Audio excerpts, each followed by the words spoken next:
हमारी संस्कृति, हमारे संस्कार सदा रहें हमारे साथ। सब्सक्राइब करें तिलक।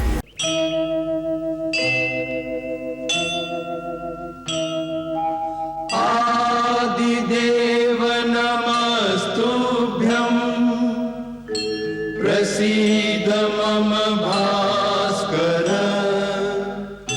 दिवाकर नमस्तुभ्यं प्रभाकर नमोस्तुते दिवाकर नमस्तुभ्यं प्रभाकर नमोस्तुते लोहितं रथमारूढं सर्वलोकपितामहं महापापहरं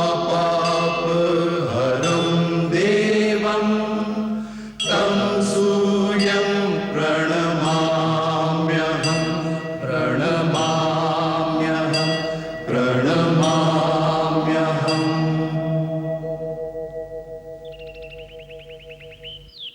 सूर्य वंदना वैज्ञानिक भी है, आध्यात्मिक भी।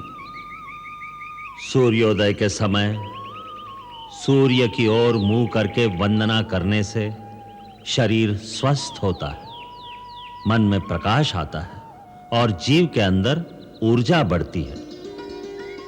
यही समय योग साधना के लिए भी उत्तम होता है। योग क्या है? योगा चित्तवृत्ति निरोधा, मन की सारी वृत्तियों को रोककर एक ही केंद्र पर मन का ध्यान लगाने को योग कहते हैं। योग से मन काबू में आ जाए तो सारी सिद्धियां मिल जाती हैं, क्योंकि मन ही इस संसार में सबसे शक्तिशाली है। वही मनुष्यों के बंधन और मोक्ष का कारण होता है, वही पाप और पुण्य का कर्ता है। पुण्य क्या है, पाप क्या है गुरुदेव? किसी जीव का दुख दूर करना, उसे सुख पहुंचाना, उससे प्रेम करना, यही पुण्य है, यही धर्म है। और किसी को पीड़ा देना, किसी का मन दुखाना, यही अधर्म है, यही पाप है। प्रेम ही पुण्य है, घृणा ही पाप है। इन्हीं पाप पुण्यों में घिरा हुआ जीव एक योनि से दूसरी योनि में जन्म लेता, मरता और फिर जन्म लेता रहता है। ये जन्म लेना क्या होता है गुरुदेव? मरण? गुरुदेव, ये मरण क्या होता है? प्राणी जब किसी शरीर में आता है तो उसे जन्म कहते हैं, और उस शरीर को छोड़कर किसी और स्थान पर चला जाता है तो उसे मरण कहते हैं। असल में केवल शरीर मरते हैं, आत्मा नहीं मरती। हमारे अंदर जो जीवित है वो जीवात्मा है। हम सब जीवात्मा ज्योति कणों की तरह समय की अनंत लहरों पर बहते चले जा रहे हैं, बहते चले जा रहे हैं। असल में हर जीवात्मा इस अनंत पथ पर अकेली ही सफर करती है। रास्ते में द्वीपों की तरह कई धरतियां, कई लोक आते हैं, जहां हम जन्म लेते हैं, जहां जन्म लेकर हम दूसरे जीवों के साथ मिलने बिछड़ने, दोस्ती दुश्मनी का खेल खेलते हैं। फिर एक दिन वहां का शरीर भी छोड़कर हम समय की लहरों पर फिर से अकेले ही आगे चल देते हैं। बिछड़ने वालों का मोह थोड़ी दूर तक पीछा करता है, परंतु जीव तो नए नए रूप धारण कर लेता है।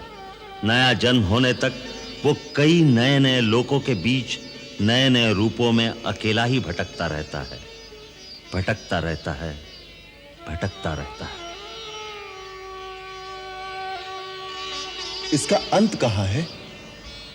अंत केवल मुक्ति में है, और मनुष्य मुक्ति तभी पा सकता है जब पाप और पुण्य दोनों से परे हो जाए, क्योंकि पाप और पुण्य दोनों ही जंजीरें हैं, एक लोहे की, एक सोने की।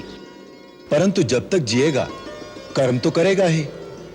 वह कर्म या तो पाप होगा या पुण्य होगा। फिर प्राणी कैसे छूटेगा माया के इस बंधन से? तुमने ठीक कहा राम, कर्म तो करना ही पड़ता है, परंतु जब कर्म निष्काम कर्म हो जाता है, फल की इच्छा से रहित हो जाता है, तो जीव कर्म फल से मुक्त हो जाता है।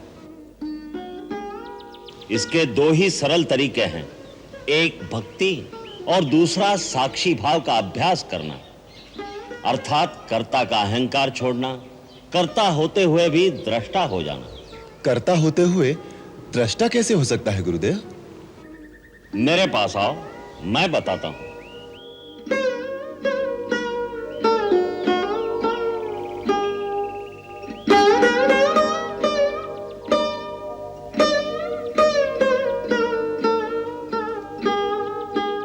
राम,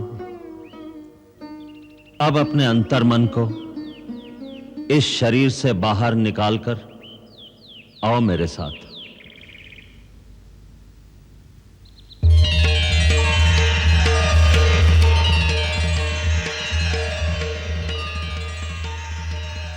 अब यहां से देखो, अहंकार और माया का संसार। एक गुरु है वशिष्ठ, जो अपने आप को बहुत बड़ा ज्ञानी समझता है और अपने शिष्यों पर अपनी विद्वत्ता का सिक्का जमाने की कोशिश कर रहा है। परंतु वो तो बहुत अच्छा काम कर रहे हैं। विद्यादान तो पुण्य है। पुण्य है, परंतु पुण्य में भी एक डर है। यह अहंकार पैदा कर सकता है, जिससे बचना चाहिए। उधर देखो, उन बच्चों को।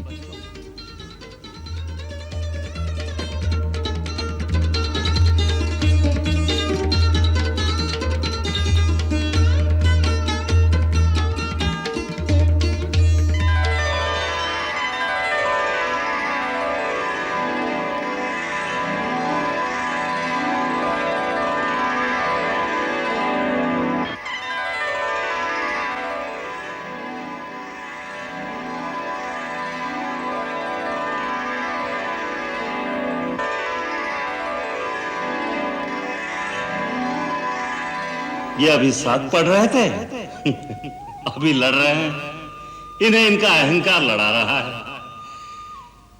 क्योंकि हर बच्चा अपने आप को दूसरे बच्चे से अधिक बुद्धिमान समझता है। यही हाल बड़े लोगों का है। जब मनुष्य इसी तरह से साक्षी भाव से अपने कर्मों को देखता है, तो उसमें अहंकार की भावना पैदा नहीं होती, विनम्रता आती है। इसीलिए कहा है, विद्या ददाति विनयम। सच्ची विद्या विनय प्रदान करती है। उसी विनय से जीव भक्ति पाता है, और जो भक्ति पा लेता है, उसे और कुछ पाना बाकी नहीं रह जाता। वो जहां बैठता है वही तीर्थ स्थान बन जाता है।